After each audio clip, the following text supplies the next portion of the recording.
So in this video, I'm going to show you all about how to set up a GoPro camera when you're doing laps of a racing circuit.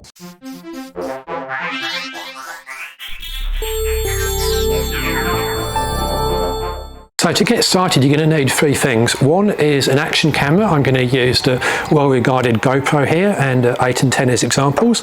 Some form of mount system. RAM mounts is what I use, and they generally don't come with memory cards, so you're going to need a memory card as well. We're going to talk about all of these things in the video in more detail, and there's chapter links so you can jump around as you see fit.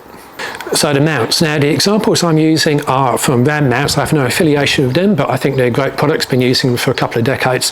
There's three parts to it. There's the base, there's the arm, and then there's the actual mount itself. So the base could be anything like this. You can just bolt that onto your car. It can be a suction mount or harness bar or this sort of G-clamp grab thing. Then you've got different arms, and there's just two examples here, and then they connect up to whatever's going to actually hold whatever it is that the camera, so we can put that in as a mobile phone mount. That's the X-grip, for example, or that becomes just the point at which the GoPro goes on, like so. So for example, I could just say I'm going to make myself a suction one, so I'm going to pop that in there like that, and then I'm going to put that on the end. Let's come here, and then that's it. I've got one mount like that, and then here's others I made up earlier on. There's another one with a shorter arm and a GoPro one at the end, and then here's a whole bunch which is really quite extendable, and that's also got a suction mount at the end as well. So I'd recommend getting something like that, because it's all good quality stuff, and the more you have of it, you find uses for it just really handy to have, and gives you a lot of flexibility and options. And you certainly don't want poor quality mounts, because that will just give you a poor quality image. So in the case of the Lotus, it's pretty simple. Because the car's got a harness bar, we can use the harness bar clamp and arm, and then this adjustable mount on the front here, and then that ideally situates the GoPro to look out of the windscreen. There's quite a few things to get right with the GoPro setup. You can see that it's on the arm, and the reason for that is if I have the GoPro all the way back here, then I'm just going to start to see part of the helmet. So that's why I've got it extended out on a bit of an arm. This also allows me to move the GoPro up and down vertically. I don't want it too high or too low, because then I'll be looking down out of the windscreen, or alternatively further up. And fortunately the RAM mount I've got here is strong enough to actually give it a fair bit of rigidity, even with that extra length coming out. So this extension here is really handy, because you can spin it around 180 degrees all the way which round like that. But the more extensions like this you use, the more vibration you're going to get. So try and minimize them where possible, and just have the shortest and simplest mount that you possibly can. Now for the 86, I've got a different setup which involves this bar and of course a RAM mount and a GoPro. And the way it works is this. So I'll just rock the seat back a bit, take the headrest out. Now one thing about the 86's headrests are they are reversible, so you can flip them around like that, and that's more comfortable when you're wearing a helmet. So we're going to do that, and then pop that through there like so, and then that goes in. Then we can bring that forwards, and then we can just adjust the GoPro as required, and then that gives you a very good mount. And again, I'm using a short arm here because I don't want the helmet to get in the way of the shot, so you just basically figure out what sort of arm adjustment you need there, and off you go.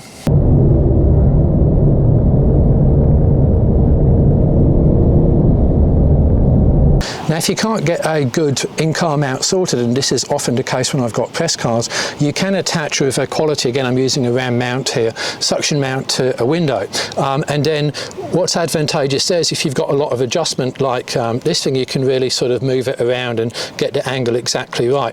Now what you've got to watch there is that it's not too bouncy. If it comes off, it's not too much of a drama because it's inside the car, but that can bounce around a little bit too much, so keep this as short as you can, and maybe even get a triple mount or something similar. And also make sure that when you shut the door, it's not going to hit the side of the vehicle as you close it, and obviously it doesn't work that well if you've got passengers either.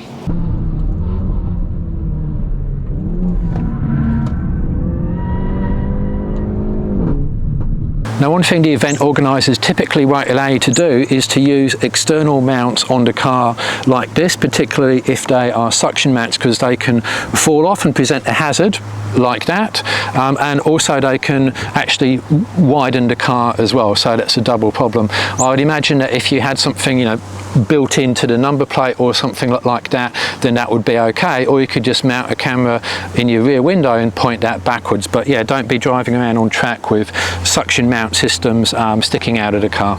Now, one option which has been popular in the past is to take an adhesive mount like this and put it on the side of the helmet and then attach the GoPro to it like that, and that gives you a point of view wherever you look, and also it means you don't need to worry about an in-car mount.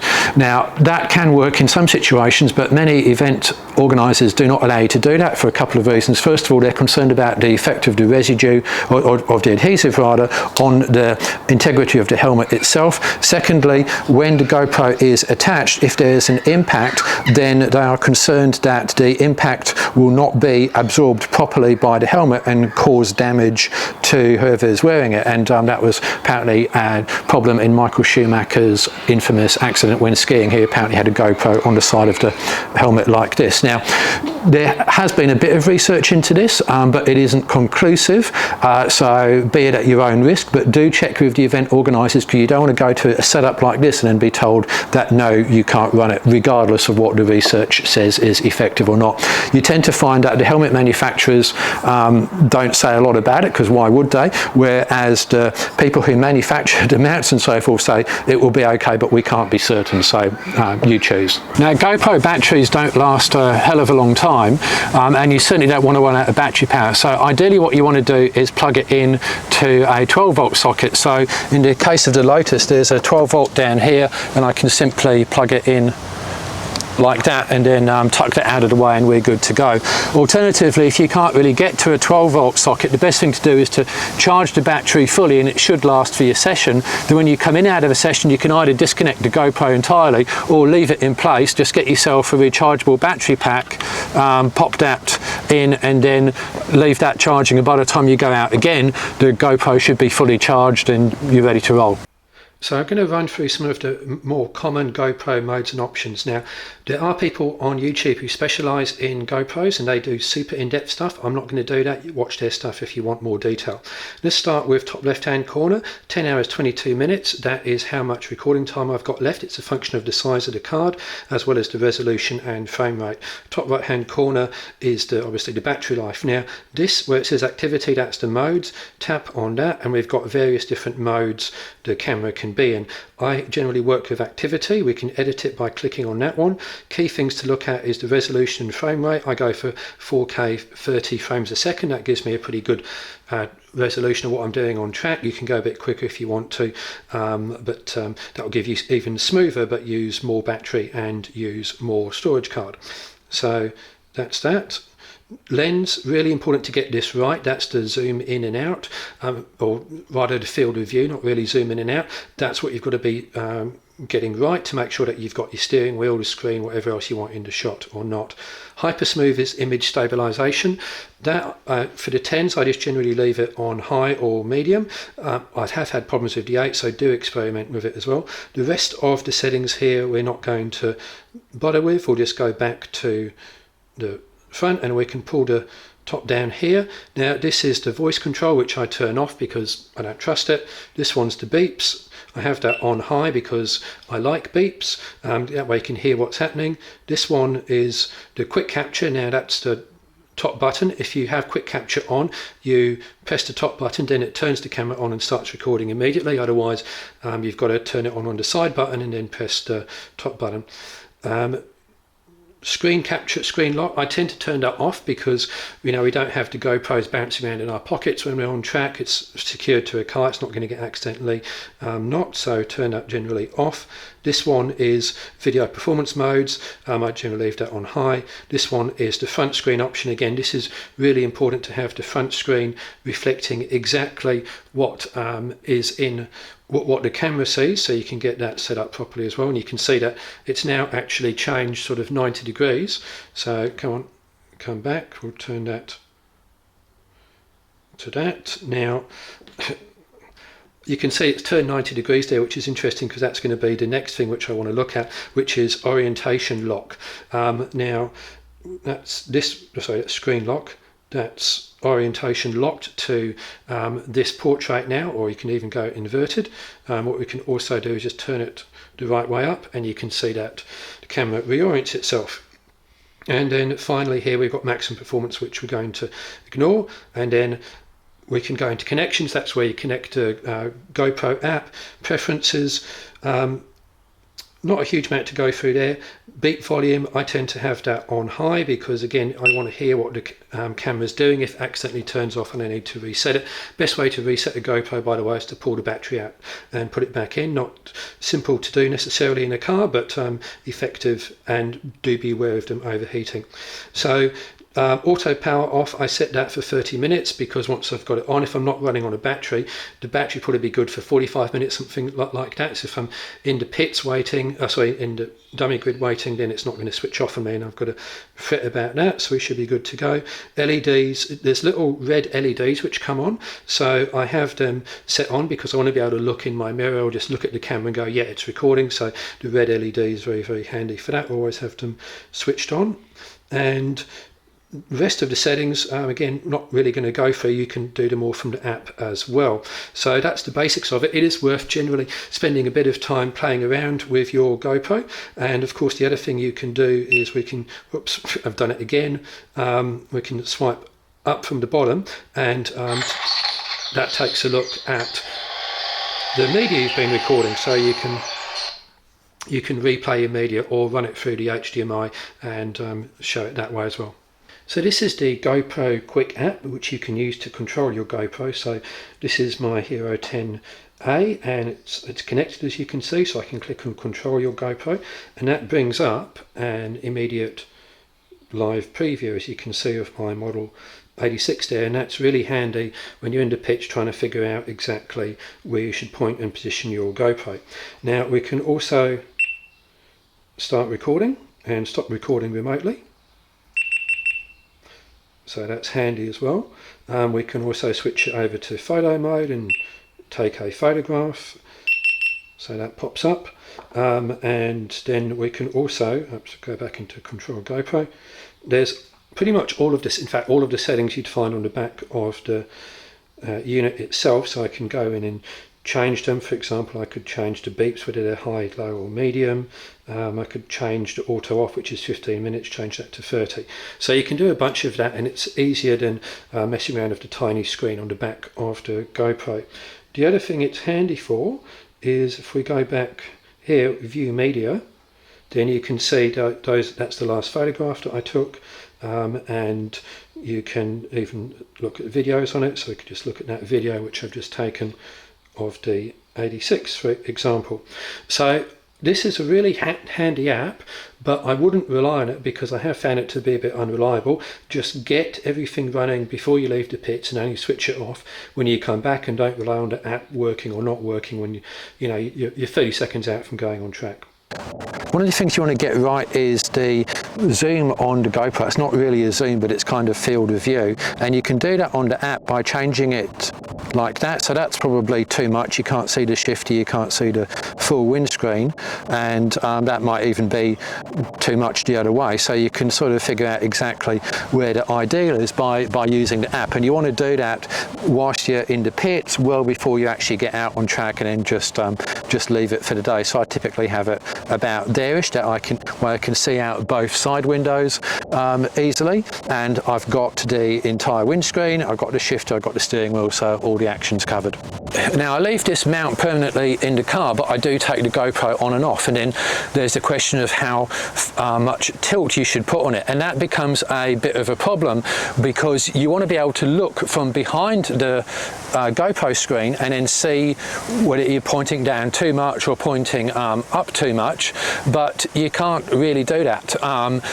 It's a bit of a squint in through the back there, and in some cars it's even more difficult. That's where the GoPro 10 comes in really handy, because you've got that screen on the front, you can then look at the screen on the front and then figure out exactly whether it's giving you the right field of view or not. And typically what you want to have for your field of view is your probably the steering wheel, the entire windscreen, and if you use a gear shifter, then the gear shifter as well.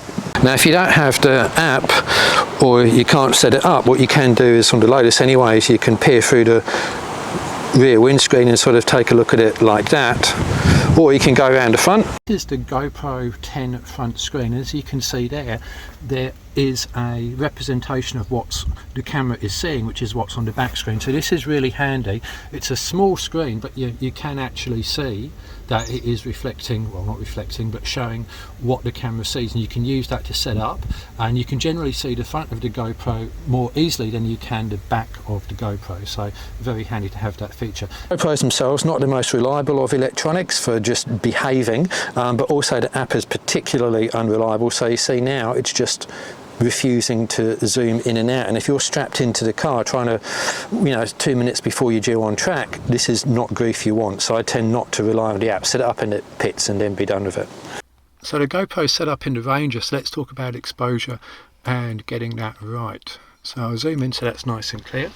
Now at the moment the camera's got a bit of a problem. It's a very bright outside and it's a dark inside, and that's typically what you'd get with a car on a bright sunny day. Now what the GoPro tries to do is balance the exposure, so it tries to find a balance between the light part and the dark part of the image. Now typically for track work, what you're concerned about is having the view out the window clear and correctly exposed, and you're willing to sacrifice what the inside of the car looks like. So here's how you change that. You basically just hold down your finger on a part of the screen like that, and you can see it change to auto exposure. Now you can see there that suddenly the outside has become a little bit better exposed, but the inside's become darker. Now if I drag that over to a dark part of the screen, you can see that the interior of the car is now very well exposed. You can see that perfectly, that there's more light being allowed, but that's overexposed the outside of the car, and for track work it's kind of no point seeing the steering wheel change and everything else, and you can't see out. So if I drag that back over, you will then see then that's where you want it to be. Now that's the method I recommend, because then no matter what the outside looks like, if it goes bright, dark, cloudy, whatever else, you're always going to get the camera optimizing for your view out of the windscreen as opposed to inside. And yes, the interior might be a bit dark sometimes, maybe it won't be, but the important thing is you're prioritizing out of the window. Now once you're happy with the exposure, then you can just press the tick here, and then that's set. Now that will stay set until the next time the GoPro is power cycled. You're going to have to do it again. So again, that's something else you'd want to do in the pits before you go out on track. First question is going to be which GoPro to buy. Now you could get an old one like this Hero 3, but I really don't recommend it because you're not going to get the 4K image quality out of that you would get out of the newer cameras, and also the interface is awful. You've just got this tiny LCD screen here, you've got a button there and a button there, and I could never work out which one to use. And also you might be able to get a add-on LCD, which is here, but it's pretty slow and clunky, and then the whole thing has to go in this case, and then that's where you actually attach your mount. So we'll get rid of that, forget it. What you really want is one of the newer ones, which is a 10 or an 8, which is what I've got here. And the advantage of those is twofold. You've got a nice LCD screen on the back, so you don't need to worry about just those two menus, and also these legs pop out here, and that's kind of built in. Oops, just pull the other one out. So you don't need that external mount. So definitely get the latest one you can. This is a 10, this one's an 8, get a 10 if you can, but at least an 8 or a 5. Now you will need a memory card, and my recommendation is just get a massive one. They're so cheap. 256 gigabytes should give you over 10 hours of recording, so you don't need to worry about making space for new footage when you're on a track day. And the other thing is make sure it's a V30, so it's a fast card, and that will work best with your GoPro. Here's a Hero 10 and a Hero 8, and they're actually quite waterproof out of the box, which is no good for us motorsports people, but it's handy to know anyway. Part of the reason is that the lid here is actually waterproof, but unfortunately that denies access to the USB charge point, which is, this is always a bit tough to get open, right there. Now for motorsports purposes, and it's the same true also for the 8, you want to be having that USB charge port open, because you don't necessarily want to be relying on battery when you're out doing your session. You want to connect it to a 12 volt. So what you do, you just take off those lids, but then the battery could potentially come out, which isn't ideal. So what do you do about that? Well, you can get alternative lids from Ulanzi here, and this allows you to, let's put the one on here first, try and get that on properly.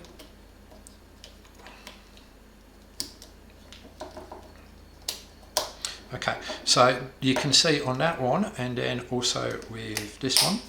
Okay, we've now got a lid, but we can still get to the USB charge point, which is exactly what we want for motorsport. It's no longer waterproof, but we don't care about that too much. And then there's also the Media Mod, which we're going to talk about now.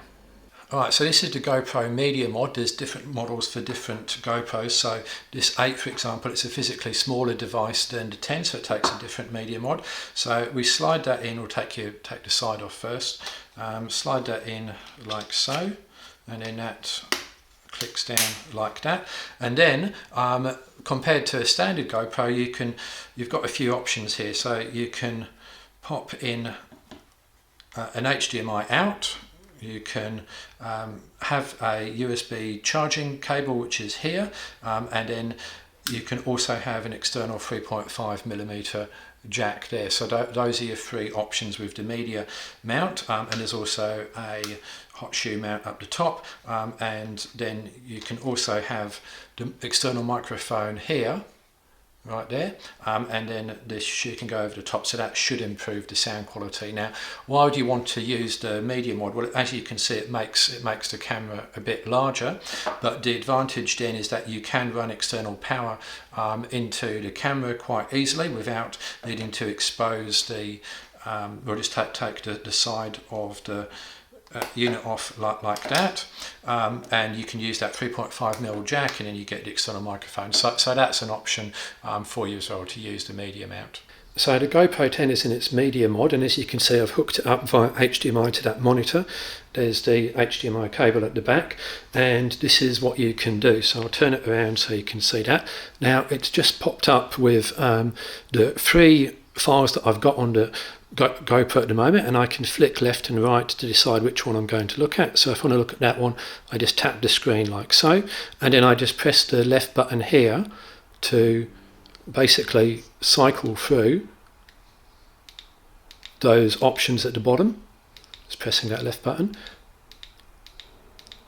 So that's the play pause. If I just press pause, then that pauses. Oops, play, pause, and that's the way that works. And then I can go back to the main menu there, select, go down one, select a different video, that one maybe, and play it again. So handy way to review footage on your GoPro if you've got the media mount, and that means that you can just hook it up with a micro HDMI cable to a monitor TV or something like that, and you don't need a laptop to look at your footage. Now, from time to time, the GoPro will misbehave, stop responding, behave weirdly. Almost always, in my experience, that's to do with heat. So keep the GoPro as cool as you possibly can. If you do need to reset it, best thing to do is just pull the battery out like that. Then just let both the battery and the GoPro itself cool down as much as you possibly can. Put it back in, and that should work. And also keep your thing updated with regular firmware updates as well. Now, if you want a data overlay, that's quite easy. Just use an app like Race Chrono Pro or Harry's Lap Timer, and then you'll be able to take your GoPro footage and take that data from the app and overlay it, and this is what the result looks like. Now you can go a little bit further and connect your Lap Timer app to a Bluetooth OBD reader, and in that way you can get information such as revs as well. Now, I've talked about GoPros here, but there's also the Garmin Catalyst motorsport coaching system. There's the Race Logic system, there's Race Render, there's Track Addict, there's a whole bunch of things to search. Now, to summarise, check rules before you turn up so you know what you can and cannot do. You'll need an action cam, a mount and a card. The card should be high capacity, at least V30, 256 gig. Check your camera specs. Buy a touchscreen GoPro because they're the best. Set up before you hit the track with you in the seat. Remember to set exposure for the windscreen, consider power, 12 volt or charge between sessions. You can overlay data on Race Chrono Pro, Harry's, other lap timers, etc. And finally, there's a support post over on my website. So thank you for watching. If you've got any questions, please drop them in the comments, and see you in the next video.